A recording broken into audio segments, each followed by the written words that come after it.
Illustration number 3. Determine the optimal capital structure of the company from the following information. Option में दे रखा हुआ है और कॉस्ट ऑफ डेप्ट दे रखा हुआ है KD, cost of equity KE और परसेंटेज ऑफ डेप्ट ऑन टोटल वैल्यू। तो परसेंटेज ऑन डेप्ट मतलब परसेंटेज ऑफ डेप्ट ऑन टोटल वैल्यू मतलब डेप्ट प्लस इक्विटी का, डेप्ट प्लस इक्विटी में डेप्ट कितना है इसका परसेंटेज निकाल के दे रखा हुआ है। ऑप्शन 1 के लिए 11% KD हो गया, फिर KE कितना हो गया 13% और इसका परसेंटेज कितना है 0%। और फिर ऑप्शन 2 है, इसी तरह से ऑप्शन 7 तक दे रखा हुआ है।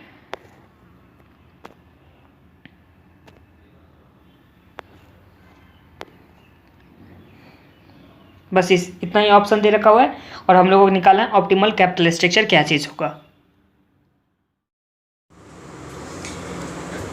इलस्ट्रेशन 3 करते हैं। इलस्ट्रेशन 3 में क्या चीज़ था, क्या चीज़ दे रखा हुआ है। तो यहाँ पे बोला है सबसे पहले कि determine the optimal capital structure. Optimal capital structure क्या होता है, जहाँ पे हम लोग का ओवरऑल कॉस्ट ऑफ कैपिटल क्या चीज़ होगा, कम होगा। ओवरऑल कॉस्ट ऑफ कैपिटल क्या होगा, कम होगा। मतलब KO क्या होना चाहिए, कम होना चाहिए। तो वो क्या चीज़ हो जाएगा, ऑप्टिमल कैपिटल स्ट्रक्चर। सम्स में क्या चीज़ दे रखा हुआ है, KD दे रखा हुआ है। क्या चीज़ दे रखा हुआ है, KD दे रखा हुआ है। और दूसरा क्या दे रखा हुआ है, KE दे रखा हुआ है। और थर्ड में क्या चीज़ दे रखा हुआ है, डेप्ट divide by dept plus equity. Dept divide by dept plus equity यही दे रखा हुआ है ना। इसी को तो हम लोग क्या बोलते थे, वेट बोलते थे। इसी को हम लोग क्या बोलते थे, वेट। सम्स में क्या है, परसेंटेज ऑफ डेप्ट on total value dept plus equity. इसका मतलब क्या हो गया, D by D plus E। तो ये क्या चीज़ हम लोग का हो गया, ये हम लोग का वेट हो गया। क्यों, क्योंकि देखिए ऐसे करते थे हम लोग। सबसे पहले क्या था, सोर्स था। सोर्स में क्या चीज़ आ गया, डेप्ट आ गया। और दूसरा क्या चीज़ आ गया, इक्विटी। ये मान लो कितना है, डेप्ट कितना है 40,000 है, इक्विटी कितना है 60,000 है। डेप्ट कितना है, तो ये टोटल मिला के कितना हो गया, 1 लाख आ गया। 1 लाख आ गया ना। अब वेट कैसे निकालते थे, 40,000 बाय 1 लाख तो 0.4 आ गया वेट। ये कितना निकालते थे, 60,000 बाय 1 लाख तो 0. कितना आ गया, 6 आ गया। ये टोटल वेट कितना होता था हमेशा, टोटल वेट कितना होता था 1 होता था। टोटल वेट कितना होता था हमेशा 1 होता था। तो ये सम्स में जो ये दे रखा हुआ ये क्या चीज़ है, 0.4 है। कैसे 0.4 है, ये हम लोग कैसे निकालें, 40,000 जो क्या चीज़ हो गया, डेप्ट हो गया, डिवाइड बाय 1 लाख। 1 लाख कैसे आया था, 40,000 जो क्या चीज़ आ गया, डेप्ट प्लस 60,000 जो क्या चीज़ है, equity.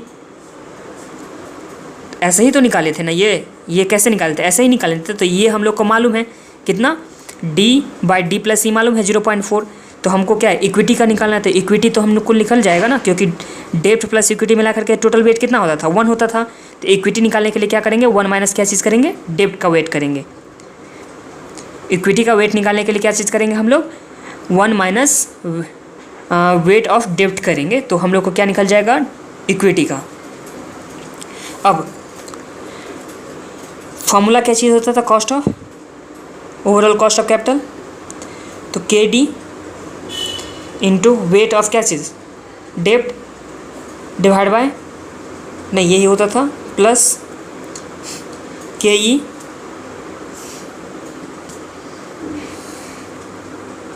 Into weight of equity. यही फॉर्मूला होता था ना KO का। KO का फॉर्मूला क्या चीज़ था, KD इंटू वेट ऑफ डेप्ट और KE इंटू वेट ऑफ की, यही था। तो सम्स में तो हम लोग को KD दे ही रखा है, वेट ऑफ डेप्ट दे ही रखा है, KE दे ही रखा है। तो हम लोग क्या चीज़ निकालेंगे, WE निकालेंगे। WE कैसे होता था, 1 माइनस वेट ऑफ डेप्ट, यही था ना। क्योंकि टोटल वेट तो हम लोग का 1 होता था, टोटल वेट कितना होता था, 1 होता था। इसलिए क्या आ जाएगा, माइनस आ जाएगा। तो ये समझ में आ गया। ऑप्टिमल कैपिटल स्ट्रक्चर कब होगा, जब ओवरऑल कॉस्ट ऑफ कैपिटल क्या होना चाहिए, मिनिमम होना चाहिए। ओवरऑल कॉस्ट ऑफ कैपिटल क्या होना चाहिए, मिनिमम। तो हम लोग का तो ये फॉर्मूला आ गया। और फॉर्मूला के हिसाब से कितना, 1 में, ऑप्शन 1 में क्या चीज़ था, ऑप्शन 1 के लिए KO के कैसे आएगा। तो डेप्ट कितना दे रखा हुआ है, 0.1 मतलब 11%। इसका वेट कितना दे रखा है, 0.0 plus equity, cost of equity कितना दे रखा है 13% मतलब 0.13। तो ये अगर 0 है, कॉस्ट ऑफ डेप्ट कितना है 0% है, तो कॉस्ट सॉरी वेट ऑफ डेब्ट कितना % है, 0% है, तो वेट ऑफ इक्विटी क्या आ जाएगा, तो 1 माइनस 0%, तो कितना आ गया, 1 आ गया। तो इसका आंसर कितना आ जाएगा, 13%। फर्स्ट केस में कितना आ गया, 13%। अब सेकेंड केस में चलते हैं। क्यू इज इक्वल टू, इसमें भी 11% है, इंटू इसका वेट कितना दे रखा है 0.1, प्लस इक्विटी कितना दे रखा है 13%, और इसका वेट कैसे निकालेंगे, 0.1 क्या चीज़ है, डेब्ट का है, तो इक्विटी का क्या हो जाएगा 1 माइनस 0.1, 1 माइनस 0.1 तो क्या आ गया 0.9। तो इसको सॉल्व करेंगे तो कितना आ जाएगा 0.11 इंटू 0.1, 0.13 इंटू 0.9, 12 ये 0.13 इंटू 0.9,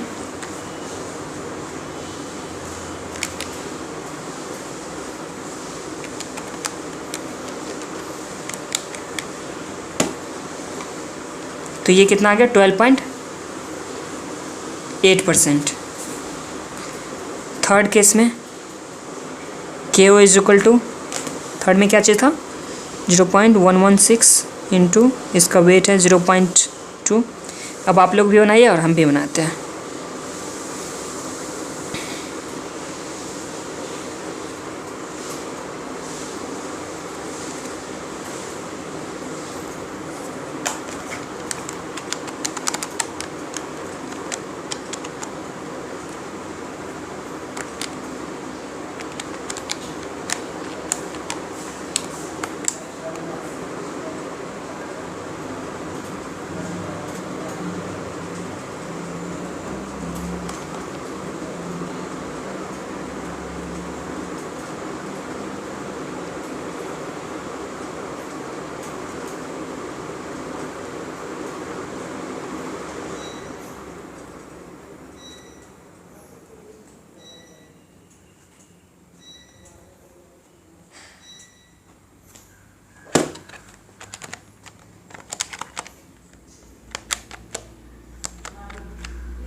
इस तरह से हम लोग वेट निकालिए।